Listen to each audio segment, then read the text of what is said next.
but that we also empower people with this sense that there is another way, that it is happening, and that we can strengthen it and join it. But as we're talking about this, I was dying to talk to you about Yuval Harari, because I see Yuval Harari is extremely dangerous. And I don't know how many people you're talking to or have seen how popular his books are. Well, he's being brought to every TV station. Indian intellectuals have disappeared from Indian TV. It's only these global, today it's Jeffrey Sachs, you know, who said that women in the slave factories of Bangladesh had escaped from agriculture. And it was the first ladder of development in his book, End of Poverty, and I critiqued it. But Yuval Harari, you know, when I've always been given his books as the most intelligent man of today. His first book on Sapiens, it was so wrong in terms of evolution. He needs to read Dark Emu. He talks about agriculture as not being able to feed people till industrial agriculture came, when it is in fact industrial agriculture that created structural permanent hunger. So he's wrong on the evolution of humanity. He's also wrong. I mean, he does talk surveillance. On that, he talks a little bit. He's willing to talk about that. But he, on health, on agriculture, on anything to do with life, with biology, he constantly switches on the side of mastery, control, and annihilation of the living. And I can see that happen each time, you know, there's this little subtle shift. And I can see the fork in the road that you talk about. It's now a fork between, will you take your instructions from Mother Earth? Or will you take instructions from big money and their tools and their technologies? Where will your instructions come from? And he's actually talking about that now as transcending humanism, where we followed our feelings. And now he's saying, thanks to the marriage between infotech and genetic engineering, the marriage between infotech and genetic engineering now means that we have a way of understanding far more a way of understanding far better what our choices are. And he's talking with excitement about leaving. He almost talks it about as a sort of cesspool of, you know, ever since life on Earth started, there's been this cesspool of natural competition. Now we have an opportunity to move into intelligent, essentially an intelligent, conscious evolution.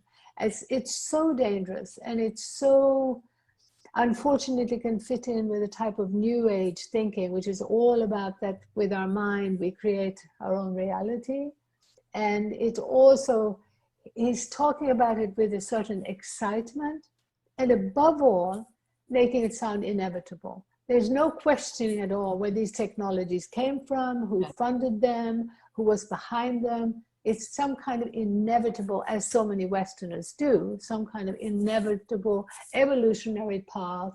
Now we've arrived there. We have to be a little bit careful and aware and decide who's going to be in control. But it's an inevitable step. This techno step is inevitable. So the second thing from my quantum learning is there's nothing inevitable. There's nothing deterministic in the world. The world is uncertainty.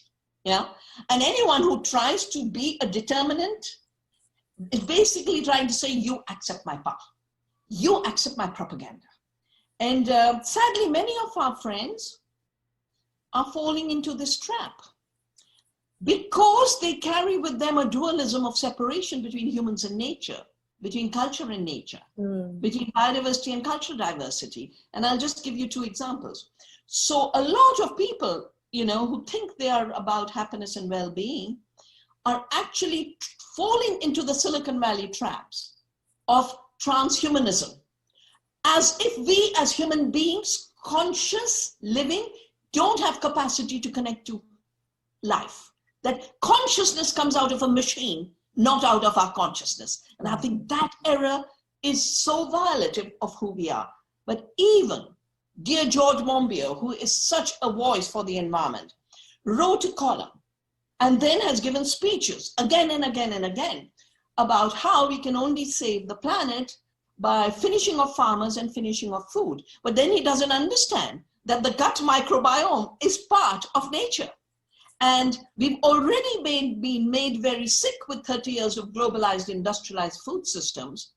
If the future will be these large mega farms, as Monsanto, Bayer, Bill Gates imagined, digital agriculture, they call it, where everything will be controlled by satellites and drones. They call it artificial intelligence. And Bayer stupidly made a comment the other day, which I replied to, saying, now we have the ability to tell a plant when to tell the farmer that they need water. I said, no, the plants know when they need water and they know how to take it. And the farmer knows their plants and they know exactly what to do to nourish the soil to hold water and not necessarily always irrigate. We've seen the damages of irrigation where it becomes intensive for chemical farming. So unfortunately, George Monbiot is talking that same language of escape from nature. We are not part of nature in a food cycle. You know, all my writings in the last 10 years have been, whether it's my book, Who Really Feeds the World, or my book on food and health, it's all about how we are part of nature and food is the connector. We can make this system through localization, through biodiversity, through ecology, part of the healing of the earth and healing of our bodies and healing of our communities, or we can make the next escape through fake food, lab food, cellular genetic engineering. How can someone who claims to be an environmentalist accept genetic engineering as the foundation of food? I do not understand it. No. How can they accept GMO soya as the basis of the carbohydrates and proteins that will make an impossible burger that looks like meat and tastes like meat but is not meat? You know, in my philosophy, there's nothing higher than truth.